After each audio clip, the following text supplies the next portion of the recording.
விசை கூட கரங்களை உயர்த்தி ஹல்லேலூயா.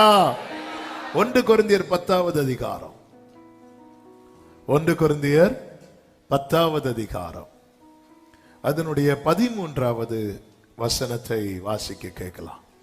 மனுஷருக்கு நேரிடுகிற சோதனையே அல்லாமல், மனுஷருக்கு நேரிடுகிற சோதனையே அல்லாமல் வேறே சோதனை உங்களுக்கு நேரிடவில்லை. தேவன் உண்மை உள்ளவராயிருக்கிறார்.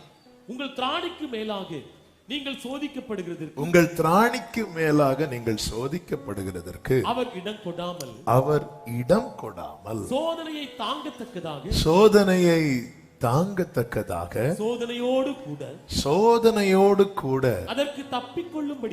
அதற்கு தப்பிக்கொள்ளும்படியான போக்கையும் உண்டாக்குவார். ஹல்லேலூயா. கடந்த 2 நாட்களுக்கு முன்பதாக ஆண்டவர் இந்த வார்த்தையை கொண்டு இடைபட ஆரம்பித்தார். நாம இந்த மலையாள பாட்டு பாடினோம்ல, அப்படியே ஆப்டா இந்த வசனத்துக்குன்னே உள்ள பாட்டுன்னு சொல்லலாம். ஹல்லேலூயா.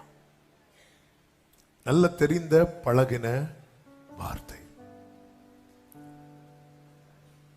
மனுஷருக்கு நேரிடுகிற சோதனையே அல்லாமல் வேறே சோதனை நேரிடும். இந்த வசனத்தில் இந்த 5 காரியங்களை நான் உங்கள் மத்தியிலே சொல்லி செபிக்க விரும்புகிறேன். முதலாவது, சோதனை இல்லாத மனிதன் இல்லை. எப்படி ஆமென் வரும்? அதனாலதான் ஆண்டவர் ஆவியானவர் பவுலை கொண்டு ஃபர்ஸ்ட் லைன் எப்படி எழுதி வைக்கிறார்னா, மனுஷனுக்கு நேரிடுகிற சோதனையே அல்லாமல் வேறு. மனுஷனாலே அவனுக்கு என்ன வரும்? சோதனை வரும். மனுஷனாலே சோதனை வரும். ஆமென். ஏதேனில்ல மனிதனுக்கு சோதனை வந்ததா? எதுக்கு அப்புறம்? கல்யாணத்துக்கு அப்புறமா. நமக்கு இப்படிதான் தோணும். ஆனா பாம்பு வந்ததுக்கு அப்புறம் சில சொல்லுவாங்க, என்னைக்கு நான் உன்னை கெட்டினோ, கெட்டினதுனால சோதனை இல்லை, பாம்பு வந்ததுனால. ஆமென். ஏதேனிலேயே சோதனை வந்துச்சு. மனுஷனாலே சோதனை உண்டு. அப்ப இந்த பூமியில, அதனாலதான் உலகத்தில் உங்களுக்கு உபத்திரவம் உண்டு. சோதனை இல்லாத ஒரு மனிதன் இந்த பூமியில சொல்ல முடியுமா? சொல்ல முடியும். இந்த டைம் மறைத்திருக்கிற மனிதன். இனி அவங்களுக்கு ஒரு பிரச்சனை இங்க கிடையாது.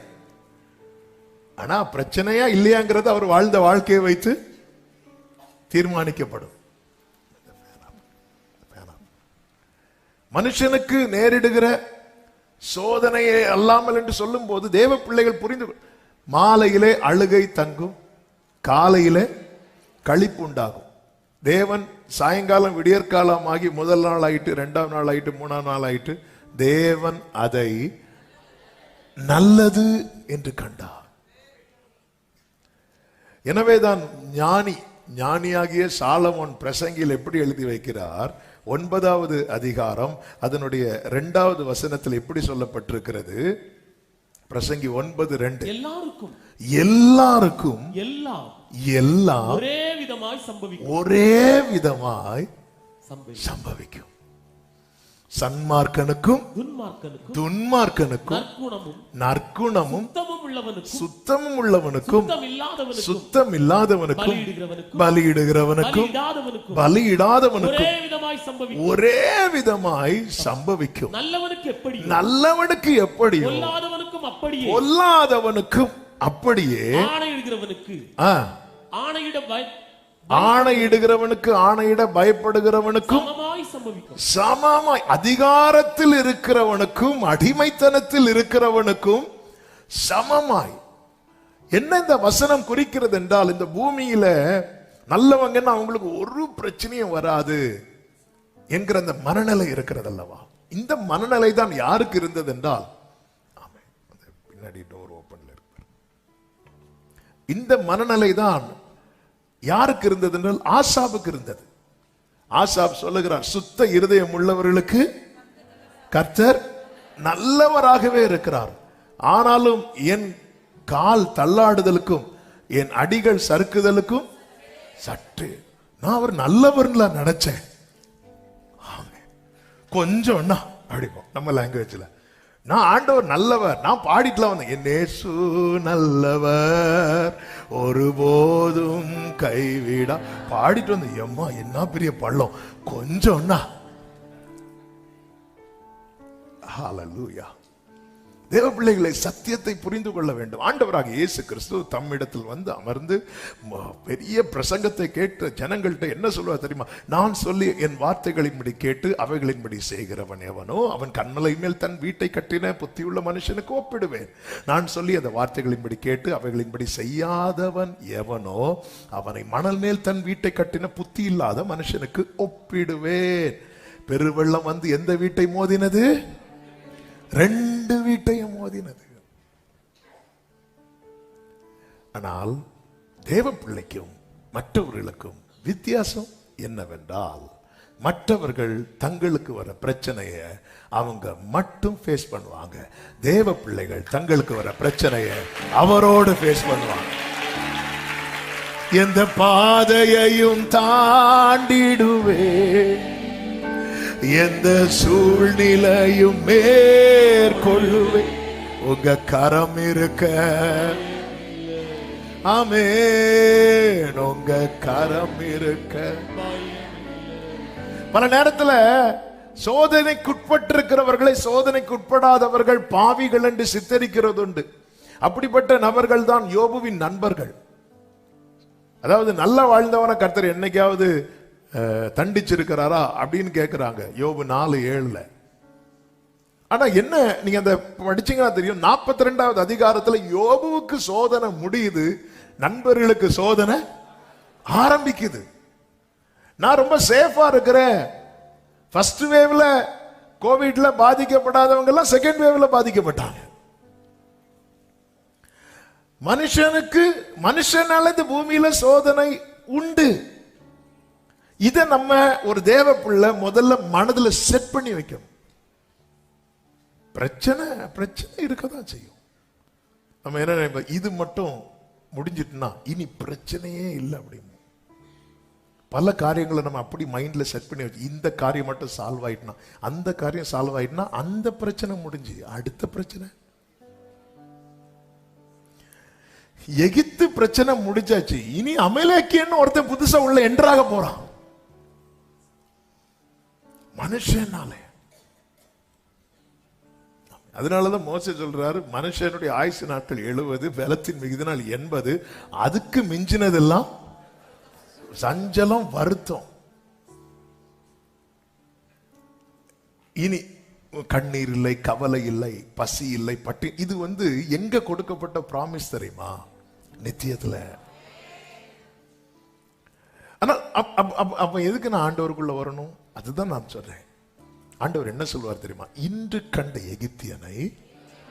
இஸ்ரவேலர்கள் அன்னைக்குதான் எகிப்தியர்களை பார்த்தாங்களா? இல்ல, 430 வருஷம் பார்த்துட்டு இருக்கிறாங்க.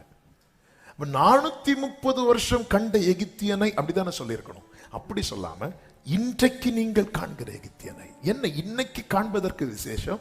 நேற்று வர எகிப்தியனை நீ மட்டும் பார்த்துட்டு இருந்த, இன்னைக்கு மேகத்துக்கு கீழே இருந்து நீ பார்க்கிற, மேகத்துக்கு கீழே இருந்து கர்த்தர் பார்க்கிறார். எனக்கு சோதனை உண்டு, அதுல சந்தேகம் கிடையாது. இந்த சோதனையை நான் எப்படி ஃபேஸ் பண்றேன், அங்கதான் விஷயம். தாவீது கோலியாத்தை ஃபேஸ் பண்ணது எப்படி தெரியுமா? நீ நிந்தித்த சேனைகளின் கர்த்தருடைய நாமத்தில் வருகிறேன். ரதங்களை குறித்து குதிரைகளை குறித்து மேன்மை பாராட்டும் போது நாங்களோ எங்கள் தேவனாகிய கர்த்தருடைய நாமத்தை குறித்தே மேன்மை பாராட்டுவோம். அவர்கள் முறிந்து விழுந்தார்கள், நாங்கள் எழுந்து நிமிர்ந்து நிற்கிறோம். அப்போஸ்தலனாகிய பவுல் கப்பல்ல பயணிக்கும் போது புயல் அடித்தது, எல்லாரும் பாதிக்கப்பட்டாங்க. எல்லாரும் பாதிக்கப்பட்டாங்க. எகிப்தில தண்ணீர் இரத்தமானது. யாரால? பார்வோனுடைய இருதய கடினத்தினால. பாதிக்கப்பட்டது யாரு? எல்லாரும் பாதிக்கப்பட்டாங்க. இஸ்ரவேலரும் பாதிக்கப்பட்டாங்க. தண்ணீர் ரத்தமாய் மாறினதுனால இஸ்ரவேலரும் பாதிக்கப்பட்டாங்க. முதல் 3-4 வாதைகள் வந்து காமனா எல்லாருக்கும் பாதிக்கப்பட்டாங்க. அதுக்கப்புறம் தான் கர்த்தர் வந்து வித்தியாசத்தை உண்டு பண்ணுகிறார். அந்த வித்தியாசத்துக்கு அப்புறம் இஸ்ரவேலர்களுக்கு பாதிப்பு இல்லை, எகிப்தியருக்கு மட்டுமே பாதிப்பு. அப்ப சில பிரச்சனைகள், சில காரியங்கள் பொதுவாகவே எல்லா மனிதனுக்குமே உள்ளது. இதை ஒரு தேவ புள்ள புரிந்து கொள்ள வேண்டும். இல்லைன்னா நம்ம விசுவாசத்துல தடுமாறி விடுவோம். அதுதான் ஆசாப் சொல்லுகிறார், சுத்த இருதயம் உள்ளவர்களுக்கு கர்த்தர் நல்லவராகவே இருக்கிறார். ஆனா பைபிள் அப்படி மட்டுமா சொல்லுகிறது? அவர் நல்லோர் மேலும் அவர் மழையை. அப்போ இதை நம்ம என்ன சொல்ல? நம்ம என்ன தெரியுமா? நான் நல்லா இருக்கிறேன், நான் நல்ல ஜெபம் பண்றேன், நான் நல்ல பைபிள் படிக்கிறேன், நான் கரெக்டா ஃபாஸ்டிங் இருக்கிறேன், அல்லது நான் அது பண்றேன் இது பண்றேன், அதனால எனக்கு பிரச்சனையே வராது, காரணம் கர்த்தர் எனக்கு நல்லவராகவே இருக்கிறார்னு சொல்லும் போது சின்ன தடுமாட்டு வரும் தெரியுமா? அப்பதான் ஆசாப் கீழ் நீங்க படிச்சீங்கன்னு அவர் சொல்றார், நான் உமக்கு முன்பாக மிருகம் போல் இருந்தேன் அப்படின்னு. ஒன்னும் துதிக்காம, அது நல்ல பிரேயர் பண்ணி, நல்ல ஜெபம் பண்ணி, பைபிள் படிச்சு, ஆண்டவருக்குன்னு பல காரியங்களை விட்டு இருக்கும்போது எதிர்பார்த்த காரியம் நடக்காம எதிர்பார்க்காத ஒரு காரியம் நடந்ததும் எந்த அளவுக்கு உச்சியில இருந்தாங்களோ அப்படியே எலியாவை போல, எலியாவை நம்மை போல. ஆமே, அப்படியே அவருக்கு முந்தின அதிகாரத்தில் தான் அந்த கர்மேல் பர்வதத்தின் உச்சியில இருப்பான் எலியா. அடுத்த அதிகாரத்துல சூறை செடி கீழே என் பிதாக்களை பார்க்கல நான் நல்லவனே கிடையாது அப்படி சொல்லி படுத்துறான். போதும் ஆண்டவர் என்னை எடுத்துக்கொள்ளும். சோதனை என்பது எல்லாருக்கும் உள்ளது. எனவேதான் 1 கொரிந்தியர் 7வது அதிகாரம் அதனுடைய 32-33 வசனங்களிலே இப்படி சொல்லப்பட்டிருக்கிறது, நீங்கள் கவலையற்றவர்களாய் இருக்க விரும்புகிறேன். நீங்கள் கவலையற்றவர்களாய் இருக்க விரும்புகிறேன். விவாகம் இல்லாதவன் கர்த்தருக்கு எப்படி பிரியமா இருக்கலாம் என்று, விவாகம் இல்லாதவன் கர்த்தருக்கு எப்படி பிரியமா இருக்கலாம் என்று கர்த்தருக்குரியவைகளுக்காக கவலைப்படுகிறான். விவாகம் பண்ணினவன் தன் மனைவிக்கு எப்படி பிரியமா இருக்கலாம் என்று உலகத்திற்குரியவர்களுக்காக கவலைப்படுகிறான். அப்போ விவாகம் பண்ணவனுக்கும் கவலை இருக்கு, பண்ணாதவனுக்கும். கல்யாணம் பண்ணாதவனுக்கு கல்யாணம் பண்ணலையேங்கிற கவலை, கல்யாணம் பண்ணவனுக்கு. நபரம் எல்லாம் எப்படி சிரிக்கிறாங்க. கவலை இவங்களுக்கு எல்லாம் பிரச்சனையே கிடையாது. நம்ம இக்கரைக்கு அக்கறை பச்சை, அவ்வளவுதான். சிலரை பார்த்தா நம்ம என்ன நினைக்கிறது தெரியுமா? இவங்களுக்கு எல்லாம் ஒரு பிரச்சனை கிடையாது, அவங்க ஜாலியா வராங்க, ஜாலியா போறாங்க.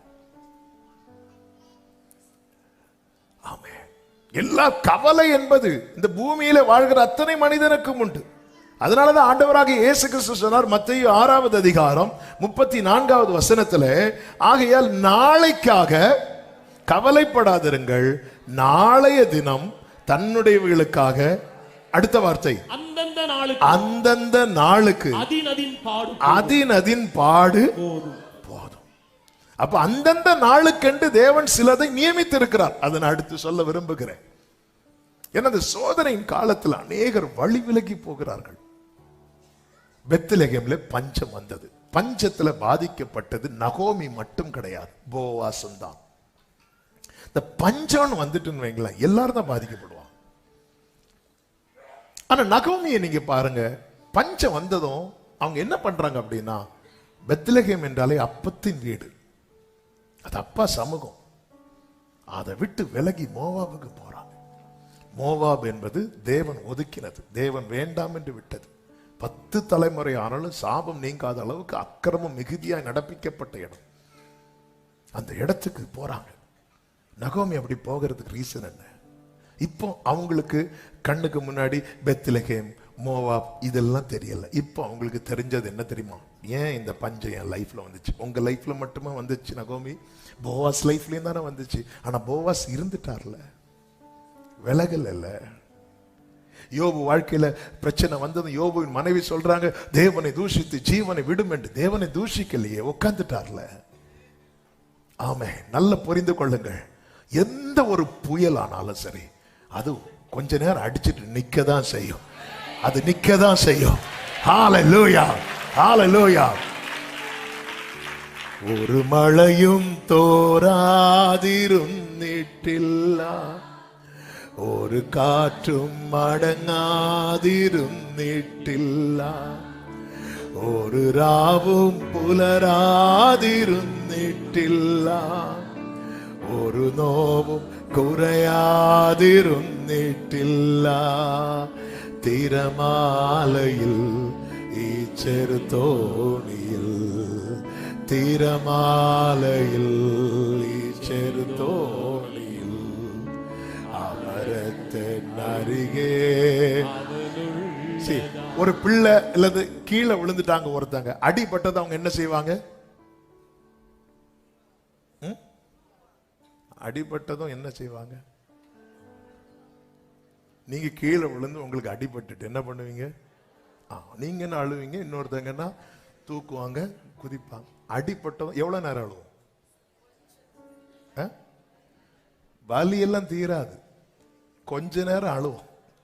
வலி எல்லாம் எப்படி தீரும்? உடனே அழுது வலி தீந்துருமா? நம்ம கொஞ்ச நேரத்துல பழகிரும் அந்த வலி. ஆமே, கொஞ்ச நேரம் நமக்கே அழுகை வந்து கொஞ்ச நேரம் தான்.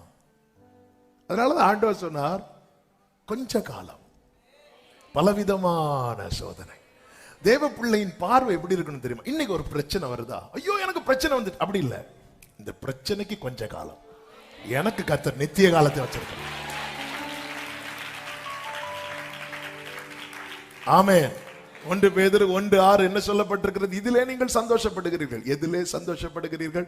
பரலோகத்தில் நமக்கு வைத்திருக்கிற சுதந்திரம், இதிலே நீங்கள் சந்தோஷப்படுகிறீர்கள் என்றாலும் 1 பேதுரு 1:6 இதிலே நீங்கள் மிகவும் சந்தோஷப்படுகிறீர்கள் என்றாலும் துன்பப்பட வேண்டியது அவசியமானதால், துன்பப்பட வேண்டியது அவசியமானதால் இப்பொழுது கொஞ்ச காலம் பலவிதமான சோதனை. எப்படி ஒரு சோதனைன்னா நம்ம ஃபர்ஸ்டே ப்ரிப்பேர் ஆயிருவோம். நீங்க போற வழியில இப்ப சொல்லுவாங்கல்ல, புயல் வருகிறது, எச்சரிக்கை வராது. ஏன்னா நம்ம எச்சரிக்கை ஆயிட்டோம். மழை இப்ப ஒரு பிரச்சனைனா வார்னிங் கொடுக்கலாம். இது பலவிதமான சோதனை. ஒவ்வொருத்தருக்கு எப்படிப்பட்ட பிரச்சனை வரும்னே தெரியாது. ஆனா ஒரு தேவ பிள்ளை இதுதான் அந்த மைண்ட் செட் பண்ண. எதுக்கு தெரியுமா? நான் இந்த பெத்லகேமை விட்டு போயிடக்கூடாது, நான் அப்பா சமூகத்தை விட்டு போயிடக்கூடாது, ஹல்லேலூயா, நான் ஓடிடக்கூடாது. எதிர்காற்று வீச, எதிர்போரும் பேச, என்னோடிருப்பவர் எதிர்காற்று வீச,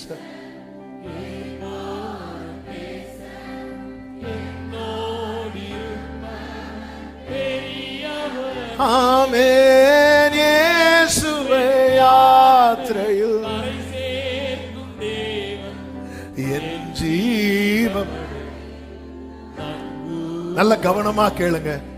எதுக்கு இந்த காரியத்தை எடுத்து இவ்வளவு பேசிட்டு இருக்கிறேன்னா, இப்படிப்பட்ட சிச்சுவேஷன் வரும்போது இது நேரிடுகிறது தான், நான் போயிடக்கூடாது. சிக்லாகிலே தாவீது வந்து பார்க்கும்போது அவ்வளவு பெருத்த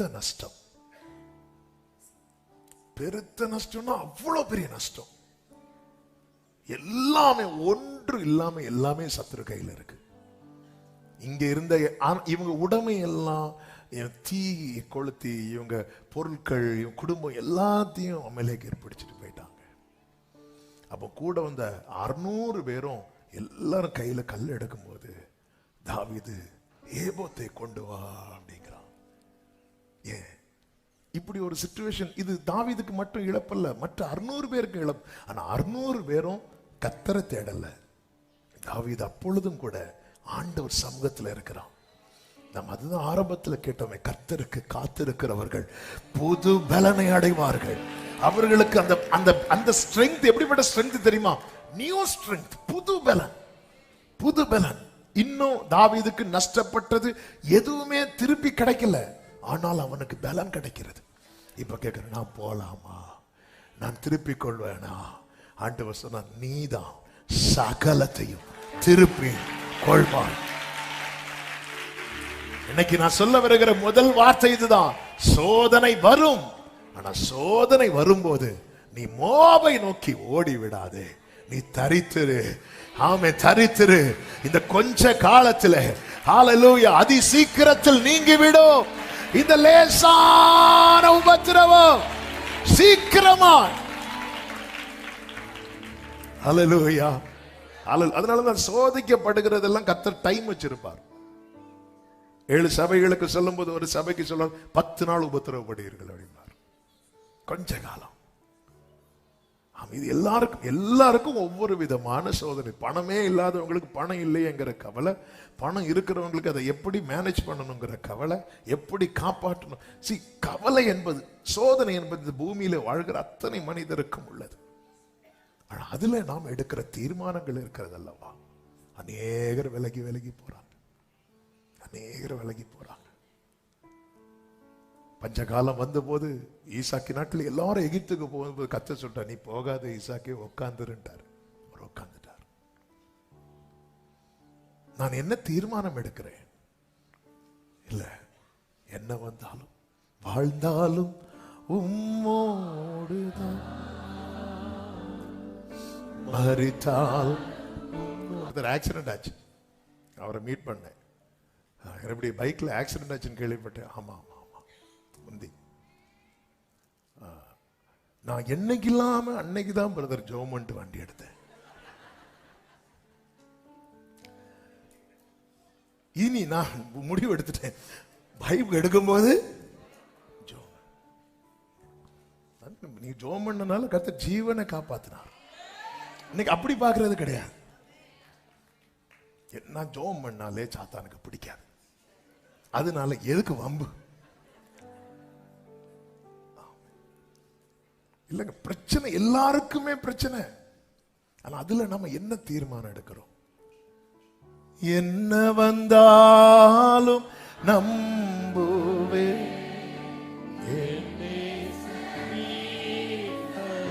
ஆமென். யார் கைவிட்டாலும் ஆமென் எனது இயேசுவை. கைகளை உயர்த்தி அகல ஆழ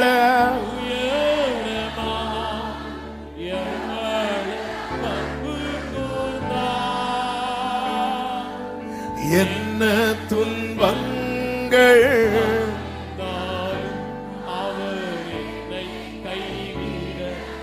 அதனாலதான் சிலர் வந்து இந்த உபதேசத்தெல்லாம் மாத்தி மாத்தி பேசுவாங்க பாருங்க. சிலர் சொல்லுவாங்க, நீ ஆண்டவருக்குள்ள உனக்கு சோதனையே கிடையாது, வியாதியே வராதும்பாங்க. சொல்லிட்டு அவங்க ஹாஸ்பிட்டல் அட்மிட் ஆயிருப்பாங்க. வெளியே சொல்ல மாட்டாங்க. வெளியே சொன்னா அவங்களுக்கு ஏதோ அசிங்கம் போல. இதுல என்ன அசிங்கம்? இந்த மாம்சம் பலவீனம் உள்ளதுன்னு யார் சொன்னா? யோசிப்பா.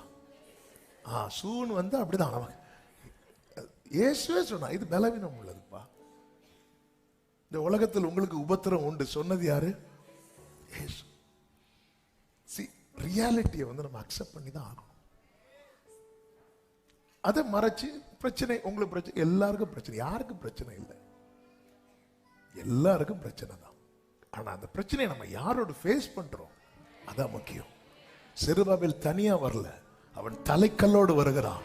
அவனுக்கு முன்பாக தடை பெரிய பர்வதமா இருந்தால் அது சமபூமியாகும். பெரிய பர்வதமே நீ ஏமாத்திரம்.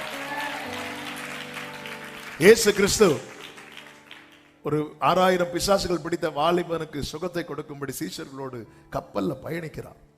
பயணிக்கும் போது கடல் கொந்தளிக்குது, கடல் அப்படி கொந்தளிக்குது. இயேசுவோ நித்திரையா இருக்கிறார். அவர் அதுல உட்கார்ந்துட்டார். அந்த சிச்சுவேஷன்ல அவர் இருக்கிறார். ஏன்னா அவருக்கு தெரியும், அவருக்கு தெரியும் பிதா கைவிட மாட்டார். தேவ பிள்ளை ஒரு பிரச்சனை வரும்போது ஓடிராதீங்க, ஆண்டவரை விட்டு ஓடிராதீங்க. ஆண்டவரை விட்டு மட்டும் ஓடிராதீங்க. ஒரு பிரச்சனை வரும்னு பார்த்து ஆண்டவரை விட்டு ஓடின ஒருவன் தான் யார் தெரியுமா? யோனா. யோனா அவன் நினைச்சான் தர்ஷீசுக்கு போன பிரச்சனையே வராதுன்னு, நினிவேக்கு போன பிரச்சனை வரும். அதனால அவரு தர்ஷீசுக்கு போறாரு. அங்க போய் ஆரம்பம் நல்லா தான் போச்சு, ஆரம்பம் நல்லா தான் இருக்கும். லோயர் பெர்த்ல படுத்து தூங்கிட்டு இருந்தார். அடித்தட்டுல இருக்கிற மக்களே அவனை மேல கொண்டு வந்தாங்க. ஆமே, ஆண்டவர் வெளியே கொண்டு வர மாட்டாரா? மக்கள்லாம் அவனை கப்பலுக்கு மேல் தளத்துல கொண்டு வந்தாங்க. ஆண்டவர் அவனை மீனுக்கு அடித்தளத்துல கொண்டு போய் வச்சுட்டார். இப்ப சொல்லு, உனக்கு எங்க பிரச்சனை? ஆண்டவரே, ரட்சிப்ப கர்த்தருடைய. ஆண்டவரே, நான் நெருக்கத்திலிருந்து உண்மை கூப்பிடு. எப்படி நெருக்கம்? நம்ம போல நெருக்கம் இல்ல, ஃபுல்லா மீனுக்கு முள்ளு சுத்தி. நெருக்கத்திலிருந்து கூப்பிடுகிறேன். யோனாவே, இதை நீ நினிவேலேருந்து கூப்பிட்டுருந்தா, உன்னை நினிவேலேருந்து கூப்பிடுறதுக்கு தான் அனுப்புனேன். இப்போ ஒன்னு வேலைக்குனால நீ நெருக்கத்திலிருந்து, இதே இது நினிவேலேருந்து கூப்பிட்டுருந்தா நீ மட்டும் இல்லை யோனாவே, அந்த நினிவே ரட்சிக்கப்பட்டிருக்கும். ஹல்லேலூயா. நம்ம எல்லாம் ஓடுறோம். ஆண்டவரே இங்க போனா வேண்டாம் வேண்டாம் பிரச்சனை, ஓடி போய் எங்கேயாவது லாக் ஆகி. இந்த கோவிட் டைம்ல ஒரு நியூஸ் நீங்களும் பார்த்துருப்பீங்க. இங்கிருந்து கோவிடுக்கு பயந்து ஒருத்தர் கால்நடையாவே நடந்து பீகாருக்கு போனார். அங்க போய் வீட்டை திறந்து உள்ள போனா வீட்டுல ஒரு பாம்பு இருந்திருக்கு. அவரை கொத்தி அவர் மரித்திருக்கிறார். நியூஸ்ல வந்தது. நம்ம என்ன நினைக்கிறோம்? இங்க இருந்து அங்க போனா அங்க பிரச்சனை இல்லை, அங்க இருந்து இங்க வந்தா இங்க பிரச்சனை. பிரச்சனை என்பது இந்த பூமியில இருக்கிறது இருக்கிறது. ஆமென். அதான் நாங்க ஸ்கூல் படிக்கும் போது லீவ் எடுத்துட்டு நேர பிரின்சிபால் ரூம்ல கொண்டு விடுவாங்க. கொண்டு விடும்போது ஏன் வரல சார்? தலைவலி சார். அப்ப அவர் என்ன பதில் சொல்லுவார் தெரியுமா? தலைன்னு ஒண்ணு இருந்தா. அது ஒரு பெரிய வெளிப்பாடு எனக்கு. இப்போ அது புரியுது. எஸ், தலை இருக்கிறது வரைக்கும் வலி இருந்துட்டு தான் இருக்கும். எங்க அப்பா சொல்லுவாங்க, அங்கிங்கே வலிக்குதா உங்களுக்கு உயிர் இருக்குன்னு அர்த்தம். உங்களுக்கு வலியே இல்லைன்னா கொஞ்சம் டவுட். என்ன பண்ணாலும் எனக்கு இந்த கை வலிக்கவே மாட்டேங்குது, பிரச்சனை இருக்கு.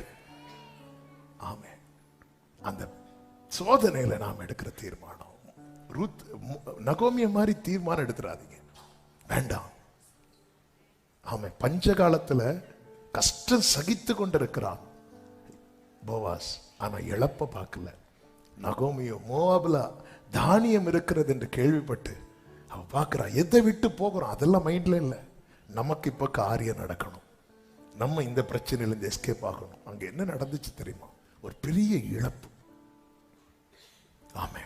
இரண்டாவது காரியம் பாருங்கள். அதே வசனம் எப்படி சொல்லப்பட்டிருக்கிறது? மனுஷனுக்கு நேரிடுகிற சோதனையே அல்லாமல் வேற சோதனை உங்களுக்கு நேரிடவில்லை. சொல்லுங்க, வேற சோதனை கிடையாது. பக்கத்துல பார்த்து சொல்லுங்க பார்க்கலாம். சோதனையே கிடையாதுன்னு சொல்லல, வேற கிடையாது. அப்போ அதன் அர்த்தம் என்ன? கர்த்தர் என்ன செட் பண்ணி வைத்திருக்கிறாரோ அது கண்டிப்பாக உண்டு. சிலர் பார்க்கிறாங்க, எங்க வீட்டுல சொன்னாங்க இன்னைக்கு போகாத அடுத்த வாரம் போலான்னு. அல்லேலூயா. வேற சோதனை கிடையாது, வேற கிடையாது. ஆண்டவர் பவுலை குறித்து தமஸ்குக்கு போகிற வழியில சந்திப்பார் அல்லவா? அந்த பவுலை குறித்து அனனியா கிட்ட பேசும்போது ஒரு வார்த்தை சொல்லுவார். அப்போஸ்தலர் 9வது அதிகாரம் அதனுடைய 16வது வசனம் வாசியுங்கள். அவன் என்னுடைய நாமத்தின் நிமித்தம் எவ்வளவாய் பாடுபட்டான் என்றல்ல, பாடுபட வேண்டும் என்பதை நான் அவனுக்கு காண்பிப்பேன் என்றார். ஆமென். என்னுடைய இது கர்த்தர் செட் பண்ணி வைத்திருக்கிறார். சில காரியங்களை கர்த்தர் செட் பண்ணி வைத்து லூக்கா 24வது அதிகாரம் 45, 46 வசனங்களிலே ஆண்டவராகிய இயேசு கிறிஸ்து சீஷர்களுடைய மனதை திறந்து வாசியுங்கள். அப்பொழுது வேத வாக்கியங்களை அறிந்து கொள்ளும்படி அப்பொழுது வேத வாக்கியங்களை அறிந்து கொள்ளும்படி அவர்களுடைய மனதை அவர் திறந்து, மனதை திறந்து, எல்லாரும் சொல்லுங்க, மனதை திறந்து அவர்களை நோக்கி எழுதி இருக்கிறபடி, எல்லாரும் சொல்லுங்க, எழுதி இருக்கிறபடி கிறிஸ்து பாடுபடவும் 3ஆம் நாளில் மரித்தோரிலிருந்து எழுந்திருக்கவும் வேண்டியதா இருந்தது. எழுதி இருக்கிறபடி. அப்போ இந்த இடத்துல நம்முடைய ஹார்ட் ஹார்ட் ஆயிடக்கூடாது, ஹார்ட் ஓபன் ஆகணும். இப்படிப்பட்ட நெருக்கம் சோதனை வரும்போது நம்முடைய இருதயம் ரொம்ப கடினமாயிரும். இருதயம் கடினம் ஆயிட்டுன்னு வைங்களேன், நம்ம கர்த்தருக்கு முன்பாக காரியம் அறியாத மூடனா இருப்போம், மிருகம் போல இருப்போம். இந்த இடத்துலதான் இங்கதான் ஆசாப் சொல்லுகிறார், நான் காரியம் அறியாத மூட, எனக்கு காரியம் தெரியல. ஏன்னா நான் இவ்வளவு நாள்தோறும் கைகளை கழுவுறேன், சுத்தப்படுத்துறேன், மற்றவங்களை மாதிரி போகல. டெய்லி ஆண்டவர் சமூகத்துல என்னை சுத்தவானாய் காத்து கொண்ட பிறகும் நான் நாள்தோறும் வாதிக்கப்பட்டும் காலை தோறும் தண்டிக்கப்பட்டும் இருக்கிறேனே. இது எனக்கு ரொம்ப சங்கடமாயிட்டு. துன்மார்க்கனை பார்க்கும்போது அவனுக்கு பிரச்சனை இல்லை. இதுதான் ஆசாப் என்ன நினைச்சார்? அவனுக்கு பிரச்சனை இல்லை. ஆனா ஒரு நாள் பார்த்தா அவன் ஒரு சறுக்கலான இடத்துல விழுகிறான். அவனை தூக்கி விடக்கூடாது, யாரும் இல்லை. அது வரைக்கும் அவன் நினைச்சான், நான் காரியம் அறியாத மூடனா இருந்தேன். அதுக்கப்புறம் தான் தெரியுது, அவன் விழுந்த அவனுக்கு ஒரு பிரச்சனை இல்லை, உண்மைதான். எனக்கு நாள்தோறும் பிரச்சனை, உண்மைதான். நான் ரெண்டுக்கு என்ன வித்தியாசம் தெரியுமா? அவனுக்கும் ஒரு நாள் ஒரு வீழ்ச்சியை கர்த்தர் வச்சிருந்தார். ஆனா அப்பொழுது அவனுடைய பணமோ அவனுடைய செல்வமோ அவனை தூக்கி விடவில்லை. நான் நாள்தோறும் பாதிக்கப்பட்டாலும் கர்த்தர் என் கூட இருக்கிறார். அவர் என் வலது கரத்தை பிடித்துக் கொண்டிருக்கிறார். எனவேதான் 73வது சங்கீதத்தை எப்படி முடிக்கிறார் தெரியுமா? எனக்கோ தேவனை, அப்ப எனக்கு இந்த லைஃப் போதும்பா அப்படிங்கிறார். சிம்பிளா எப்படி முடிக்கிறார் தெரியுமா? எனக்கு இந்த லைஃப் போதும். ஆமென். இன்னைக்குள்ள செய்தி நீங்க கேட்டு முடிக்கும் போது நீங்க எல்லாருமே இந்த லைஃப் போதும்னு சொல்லிட்டு போக போறீங்க. ஆமென். உங்களுக்கு எந்த லைஃப் வேணும்? உங்களுக்கு முன்னாடி இந்த இந்த இந்த பஃபே எல்லாம் சாப்பிட வச்சிருப்போம்ல, அதே மாதிரி நிறைய பேருக்கு லைஃப் வச்சிருக்கு. நீங்க எந்த லைஃபை தேர்ந்தெடுப்பீர்கள்? இப்பவே திடீர்னு கையும் ஓடல காலம் ஓடல, ஒரு ஐட்டம்னா எடுத்து சாப்பிடலாம் ஃபுல்லா இல்ல. இந்த லைஃப் அதான் ஆசை அப்படிதான் சொல்லி முடிக்கிறார். ஐயோ எனக்கு இந்த லைஃப் போதும்பா, எனக்கு இந்த லைஃப். துன்மார்க்குடைய வாழ்க்கையை பார்க்கும்போது எனக்கு பொறாம வந்துச்சு. ஏன் பொறாம வந்துச்சு? இங்க இந்த பிரசன்ட் சிச்சுவேஷனை வச்சு எதுவுமே டிசைட் பண்ணிடாதீங்க. காலங்கள் கர்த்தருடைய கரத்தில் இருக்கிறது. ஹல்லேலூயா, ஹல்லேலூயா.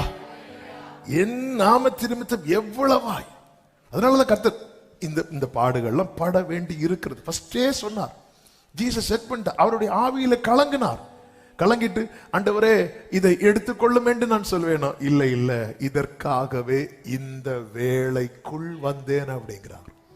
இதற்காகவே இது கர்த்தர் செட் பண்ணி வைத்திருக்கிறார். எனவேதான் கர்த்தர் கொடுத்த ஞானத்தின்படி கர்த்தருக்கு மகிமை உண்டாவதாக சாலமோன் பிரசங்கி எழுதும் போது, பிரசங்கி 3வது அதிகாரம் அதனுடைய 10வது வசனத்தை பாருங்கள். பிரசங்கி 3:10 இப்படி சொல்லப்பட்டிருக்கிறது, மனுபுத்திரர் பாடுபடும்படி, பாட்டு பாடும்படி அல்ல, பாடுபடும்படி தேவன் அவர்களுக்கு நியமித்த தொல்லையை கண்டேன். ஆமே. நீங்க இவ்வளவு அமைதியா இருப்பீங்களா எனக்கு தெரியாது. மனுபுத்திரர் பாடுபடும்படிக்கு, I have seen that burden God has placed on us all. The burden, பாரம் என்கிற வார்த்தைக்கு ஒரு மொழிபெயர்ப்பில் எப்படி கொடுக்கப்பட்டிருக்கு தெரியுமா? டாஸ்க். டாஸ்க் டாஸ்க்னா என்ன தெரியுமா? அண்ட் ஒரு இதெல்லாம் செய்து முடிக்கும்படி பெரிய பெரிய கம்பெனி மேனேஜர்லாம் செட் பண்ணி கொடுப்பாங்க. இன்னைக்குள்ள அப்படி கொண்டு வருவாங்கல்ல வீடு வீடா. நான் MBA ஸ்டூடெண்ட், MBA எல்லாம் படிச்சிருப்பாங்களா தெரியல. ஐயா இதை வாங்கிருங்க, இதை வாங்கிருங்க, இதை வாங்கிருங்க, இது அப்படி இல்லப்பா எங்கள்கிட்ட இருக்கு சார், இன்னைக்குள்ள எனக்கு 1000 ரூபீஸுக்கு சேல்ஸ் பண்ணும் சார், நீங்க ஏதாவது வாங்கிருங்க சார் அப்படி. ஏன்னா அன்னைக்கு அவங்களுக்கு அதை வச்ச டாஸ்க். அவங்களால இந்த டாஸ்க் பொறுத்த வரைக்கும் அது வந்து ஒரு வேலை, ஒரு பணி. இது வந்து நீங்க இதை வந்து கம்ப்ளீட் பண்ணி தான் ஆகணும். கம்ப்ளீட் பண்ணாதான் சேலரி, கம்ப்ளீட் பண்ணாதான் ப்ரொமோஷன், கம்ப்ளீட் பண்ணாதான். சிலருக்கெல்லாம் பாருங்க இந்த 3 monthsல இந்த ப்ராஜெக்டை முடிக்கணும் டாஸ்க் வச்சிருப்பாங்க, அதை முடிக்கலன்னா வேலையை விட்டே தூக்கிடுவாங்க. அப்போ அவங்க ஜாபுக்கு இந்த டாஸ்க் இவங்க அச்சீவ் பண்ணி தான் ஆகணும், அதை ரீச் பண்ணி தான் ஆகணும், அதை கம்ப்ளீட் பண்ணி தான் ஆகணும். அதே போலதான் நம்முடைய வாழ்க்கையில சிலதை கர்த்தர் செட் பண்ணி வைத்திருப்பார். இது வந்து நம்முடைய மனசு, ஐயோ செட் பண்ணிட்டாங்களே. காலேஜ்ல அட்மிஷனுக்கு வச்சிருப்பாங்க, ஒவ்வொரு ஸ்டாஃபுக்கு வச்சிருப்பாங்க, இதுக்குள்ள இவ்வளவு ஓடுவாங்க பாருங்க எப்படியாவது. அதெல்லாம் உங்களுக்கு இதெல்லாம் விரும்பி செய்யற காரியம் நினைக்கிறீங்க? ஐயோ பாடா, இந்த இடம் அட்மிஷன் போட்டாச்சு. எனக்கு தெரிஞ்ச ஒரு சகோதரன், இந்த இடம் அட்மிஷன் போட்டாச்சு, 100 பேரை பிடிச்சு கொடுக்க சொன்னாங்க, நான் 126 பேரை போறவங்களெல்லாம் பிடிச்சு கொடுப்பான். பிடிச்சு இங்க வாங்க, எதுக்கோ கூப்பிடாங்க, உள்ள போன அட்மிஷன் போட்டுருவாங்க, வெளியே போக முடியாது. ஆமே, ஆண்டவர் இப்படி வந்து செட் பண்ணி வச்சிருக்கிறாராம்.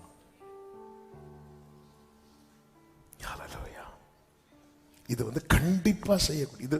அதனாலதான் நீங்க சில காரியங்களுக்கு நம்ம எஸ்கேப் ஆக முடியும், சில காரியங்களுக்கு நம்ம லைஃப்ல நம்ம எஸ்கேப்பே ஆக முடியாது. அதை நம்ம ஃபேஸ் பண்ணி தான் ஆகணும். செழிப்பான இடத்துல கர்த்தர் கொண்டு வந்து விட்டார். ஆனா அதுக்கு முன்னாடி கர்த்தர் ஒரு பாத்து வச்சிருக்கிறார், தீயையும் தண்ணீரையும். அதுக்கு முன்னாடி இன்னொரு பாத்து வச்சிருக்கிறார். என்ன தெரியுமா? மனுஷர் எங்கள் தலையின் மேல் எங்கள் இடுப்பு மேல பாரத்தை. அதுக்காக கர்த்தர் எங்களை என்ன செய்ய, எங்களை வலையிலே அகப்படுத்தினீர். தீயையும் தண்ணீர். ஆண்டவர் சில பாத்து இப்படிதான் செட் பண்ணி வச்சிருக்கிறார். இது நியமித்தது. இது ஒரு குறிப்பிட்ட கூட்டத்துக்கு மட்டுமல்ல, மனுபுத்திரர் பாடுபடும்படி தேவன் அவர்களுக்கு நியமித்த தொல்லையை கண்டே சொல்லிவிட்டு 11வது வசனத்தில் என்ன சொல்லுகிறார்? அதை பார்க்கும்போது அவர் சகலத்தையும் அதின் காலத்திலே நேர்த்தியாக செய்திருக்கிறார். இனி நீங்க 1ல இருந்து வாசிங்க கொஞ்சம் வேகமா. ஒவ்வொன்றுக்கும் ஒவ்வொரு காலம் உண்டு. வானத்தின் கீழ் இருக்கிற ஒவ்வொரு காரியத்துக்கும் ஒவ்வொரு சமயம் உண்டு. பிறக்க ஒரு காலம், நட ஒரு காலம், பிடுங்க ஒரு காலம் உண்டு, கொல்ல ஒரு காலம் உண்டு, குணமாக்க ஒரு காலம், இடிக்க ஒரு காலம் உண்டு, கட்ட ஒரு காலம், ஒரு காலம் உண்டு, நகைக்க ஒரு காலம், புலம்ப ஒரு காலம் உண்டு, நடனம் பண்ண ஒரு காலம் உண்டு. இது எல்லாமே நம்ம லைஃப்ல செட் பண்ணி பார்க்கணும். கற்களை எரிந்து விட ஒரு காலம் உண்டு, கற்களை சேர்க்க ஒரு காலம் உண்டு, தழுவ ஒரு காலம் உண்டு. இதுதான் ஒரு மனுஷனுடைய மொத்த வாழ்க்கை இங்க சொல்லப்பட்டிருக்கிறது. தேட ஒரு காலம் உண்டு, காப்பாற்ற ஒரு காலம் உண்டு, கிழிக்க ஒரு காலம் உண்டு, தைக்க ஒரு காலம் உண்டு, மௌனமாய் இருக்க ஒரு காலம் உண்டு, பேச ஒரு காலம். சில நேரத்துல நம்ம ரொம்ப சைலண்ட் ஆயிரும், பேச முடியாது. ஆனா ஃபுல்லாவே லைஃப் ஃபுல்லா பேசாமலா இல்ல. சில நேரத்துல கர்த்தர் நம்மள தான் பேச வைப்பார். சிநேகிக்க ஒரு காலம் உண்டு, யுத்தம் பண்ண ஒரு காலம் உண்டு, வருத்தப்பட்டு பிரயாசப்படுகிறவனுக்கு அதனால் பலன் என்ன? இதுதான் லைஃப். இதுதான் லைஃப். அதாவது பூமியிலே பூமிக்குரிய ஐஸ்வர்யத்துல ஒரு பாயிண்ட் கூட குறைவில்லாத ஞானி சொல்றாரு. அப்போ அவர் லைஃப்ல இதை பார்க்கிறார். அவருடைய ஞானத்தை கேட்க திரளான ஜனங்கள் வந்திருக்கிறாங்க. அவரு சொல்றார், மௌனமா இருக்கவும் காலம் உண்டு. நானும் என் லைஃப்ல வாயடைச்சிட்டு இருந்திருக்கிறேன். நடனம் பண்ண காலம் உண்டு, அழ ஒரு காலம், நானும் அழுது இருக்கிறேன் அப்படிங்கிறார். அவருடைய இந்த பிரசங்கி ஆகட்டும் எல்லாம் அவர் லைஃப் வச்சு எழுதியிருக்கிறார். ஆமே. அதனாலதான் சொல்லுவார்ல, 1000 பெண்களுக்குள்ளே ஒரு ஸ்திரியனா பார்க்கல. அவர் லிட்டரலாவே 1000 பேரை கல்யாணம் பண்ணி பார்த்தவர். இது எல்லாமே லைஃப். இதான் லைஃப். நம்ம வாழ்க்கையில இதுல பல பகுதிகளை கடந்து விட்டோம், பல பகுதிகளை பார்க்க போகிறோம். இப்படி சொல்லி விட்டுதான் 10வது வசனத்துல 11வது வசனத்துல சொல்லுகிறார், அவர். எல்லாரும் சொல்லுங்க பார்க்கலாம், அவர் அவர் அவர். அது அர்த்தம் என்ன? எனக்கென்று அழக்கூடிய காலத்துல என்னை அந்த காலத்துக்குள்ளே கொண்டு போனது எப்படி உண்மையோ அப்படியே நான் நகைக்கும்படியான காலத்துக்குள்ளே கர்த்தர் கொண்டு வருவார். எரிந்து விட என்னை எத்தனை பேர் உலகெல்லாம் என்னை தூக்கி எறிந்தார்கள், அப்படி ஒரு காலத்துக்குள்ள என்னை கொண்டு போனது எப்படியோ அப்படி எல்லாரும் என்னை தேடி வரும்படியான ஒரு காலத்துக்குள்ளும் கர்த்தர் கொண்டு வருவார். ஆகாதென்று தள்ளின கல்லை தலைக்கல்லாய் மாற்றுவார். இது கர்த்தராலே ஆயிற்று. ஆமென் சொல்லுங்க பார்க்கலாம். எல்லாவற்றையும் அதினதின் காலத்தில் நேர்த்தியாய் செய்திருக்கிறார். அடுத்த வார்த்தை, உலகத்தையும் அவர்கள் உள்ளத்திலே வைத்திருக்கிறார். அது உள்ளத்திலே. இதனுடைய சரியான மொழிபெயர்ப்பு என்ன அப்படின்னா, ஆண்டவர் வந்து he has planted eternity in the human heart. உலகத்தை வைத்திருக்கிறார்கள். அவருடைய வேர்ல்ட். அவருடைய வேர்ல்ட் என்ன? நித்தியம். நம்முடைய வேர்ல்ட் இல்ல. நம்முடைய வேர்ல்டுல நம்ம இருக்கிறோம்.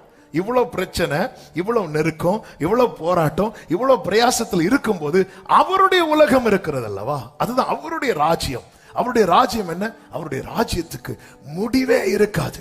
அதை கர்த்தர் உள்ளத்துல வச்சிருக்கிறார். அதன் அர்த்தம் ஆண்டவர் ஒவ்வொன்றை அனுமதிக்கிறதுக்கு பின்னாக ஒரு டிவைன் பர்பஸ் இருக்கிறது, ஒரு தெய்வீக நோக்கம் இருக்கிறது. ஹalleluya, ஆமென். என்னை இந்த பாதையில நடத்தினாதான் இந்த ஆத்மா சேதம் இல்லாமல் அவருடைய ராஜ்யத்துக்குள் போகும் என்று அவருக்கு தெரிஞ்சதுனாலதான் உலகத்தை. அப்ப அவர் மைண்ட்ல என்ன இருக்கு தெரியுமா? இவன் வேர்ல்டுல இருந்து நம்ம வேர்ல்டுக்குள்ள கொண்டு வரணும். இந்த பதம் வேர்ல்டுன்னு பயன்படுத்துவதை தவறாய் புரிந்து கொள்ள வேண்டும். அவருடைய ராஜ்யத்தை நான் சொல்லிக் கொண்டிருக்கிறேன். ஹalleluya. ஆபிரகாமுக்கு கர்த்தர் திடீரென்று ஒரு சோதனை நியமிக்கிறார். நமக்கு புரியவில்லை ஏன் இந்த சோதனை என்று. ஏற்கனவே ஒரு சோதனை 25 வருஷம் காத்திருக்க வைக்கிறார். அந்த காத்திருப்பின் பீரியட்ல தான் இந்த ஆகார்ட்ட எல்லாம் போக வேண்டி இருந்துச்சு. காத்திருக்க வைக்கலன்னு இப்படி ஒரு பிரச்சனை வந்திருக்காது. பல நேரத்துல இந்த காத்திருக்கிற காலத்துல தான் ஆண்டவரே நான் இப்படி எல்லாம் போயிட்டு இருக்கிறேன், எனக்கு லைஃப்ல இதெல்லாம் ஃபர்ஸ்டே நடந்திருந்தா அந்த பிரச்சனையே வந்திருக்காது ஆண்டவரே. நமக்குள்ளே அந்த ஒரு புலம்பலும் கேள்வியும் வருவது உண்டு. அதுவே ஒரு பெரிய சோதனை, அதுவே ஒரு பெரிய டாஸ்க். 1-2 வருஷம் இல்ல, 25 இயர்ஸ் அதை கம்ப்ளீட் பண்ணி முடிச்சாச்சு. இனி பிரச்சனையே இல்லைன்னு இருக்கும்போது இந்த காரியங்கள் நடந்த பின்பு, ஆதியாகமம் 22:1, இந்த காரியங்கள் நடந்த பின்பு கர்த்தர் ஆபிரகாமை சோதித்தார் இருக்கும். ஆமென், ஹல்லேலூயா. அவர் ஆபிரகாமை சோதிக்கிறார். இந்த சோதனை 22:2 வாசியுங்கள். ஆதியாகமம். அப்பொழுது அவர் உன் புத்திரனும் உன் ஏகசுதனும் தேசகுமாரனுமாகிய ஈசாக்கை நீ இப்பொழுது அழைத்துக் கொண்டு மோரியா தேசத்துக்கு போய் அங்கே உனக்கு குறிக்கும் மலைகள் ஒன்றின் மேல் அவனை தகன பலியாக. அப்ப ஆண்டவர் ஆல்ரெடி செட் பண்ணிட்டார் எந்த ஏரியா, எந்த மலை. ஆபிரகாம் கர்த்தர் செட் பண்ண ஆபிரகாமின் சோதனையின் பாதையை விட்டு 3 days டிராவல் பண்ண எவ்வளவு தூரத்தில் இருக்கணுமோ அவ்வளவு தூரத்துக்கு ஆபிரகாம் தள்ளி இருக்கிறார். அங்கே இருந்திருந்த பிரச்சனை வந்திருக்காது. கர்த்தர் அவனை கண்டிப்பாக போக வைக்கிறார். சில பாதையில கண்டிப்பா நம்மளை டிராவல் பண்ண வைப்பார். போய் ஆகணும். ஆமென். எனக்கு 5 பாயிண்ட் ஃபுல்லா பேசணும்னு அவசியம் கிடையாது. அந்த சொல்ல வேண்டிய சத்தியத்தை சொல்லிட்டு கம்ப்ளீட் பண்ணிட்டு நான் ஜெபிக்க விரும்புறேன். நல்ல கவனமா கேளுங்க. இப்ப ஆபிரகாம் புறப்பட்டு போகிறான்.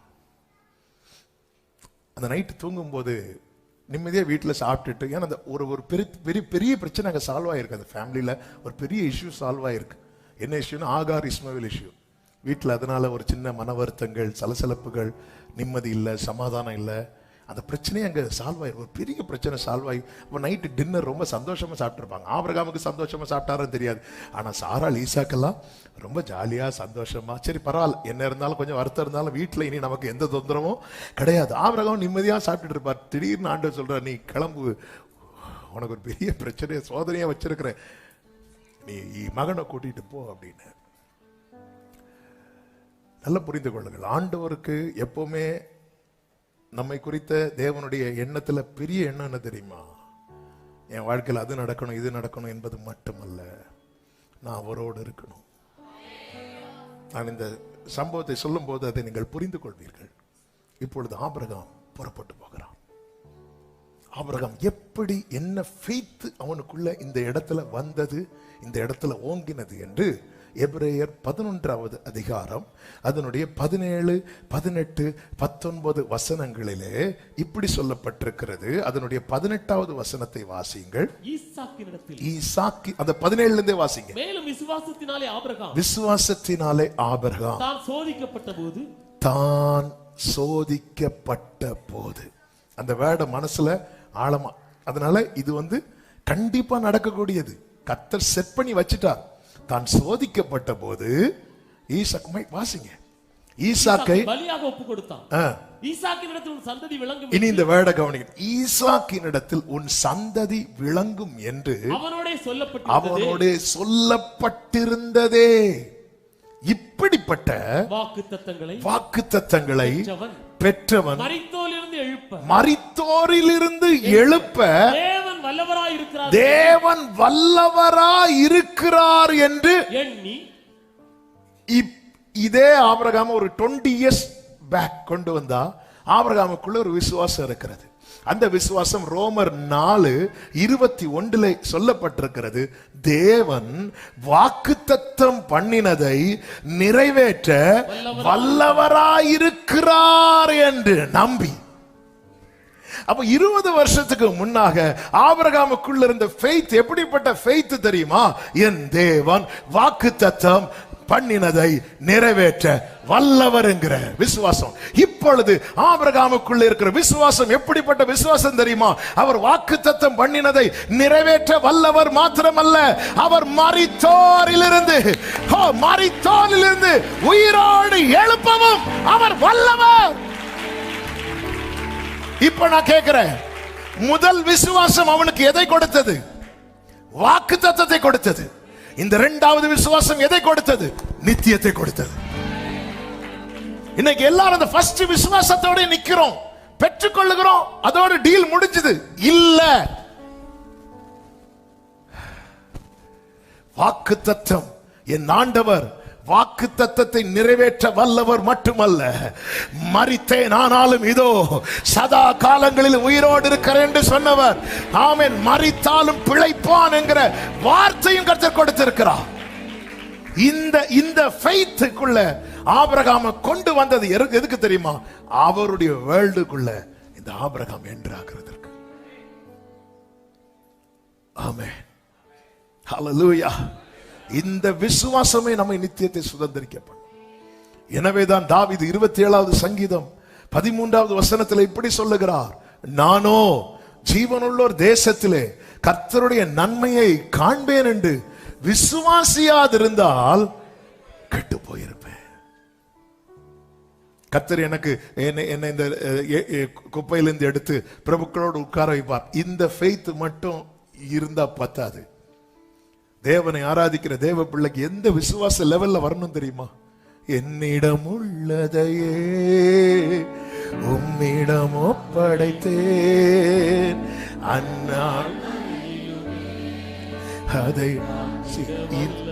இந்த ஃபெய்த், அதனாலதான் எபிரேயர் 11:1 ஆரம்பிக்கிறது. எப்படி ஆரம்பிக்கிறது?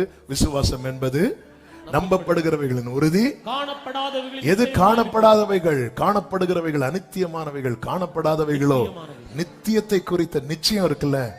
இதான் அந்த விசுவாசத்தின் அடிப்படையிலே இருந்தவர்களை தான் கர்த்தர் அந்த விசுவாச வீரர்கள் பட்டியல் ஆபேல் துவங்கி அத்தனை பேரும் எழுதியிருக்கிறார்.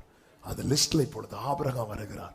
ஆபிரகாம் அந்த ட்ராக்ல கொண்டு வருவதற்காக கர்த்தர் என்ன செய்தார் தெரியுமா?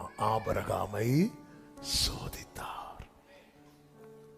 எனக்கு ஏன் இந்த ட்ராக்கை நியமித்திருக்கிறார்? அவருடைய வேர்ல்ட், அவருடைய, அதாவது அவருக்கு மனசுல எனக்கு ஒரு லைஃப் இருக்கு. ஆமென். அந்த லைஃப் நான் வாழணும்.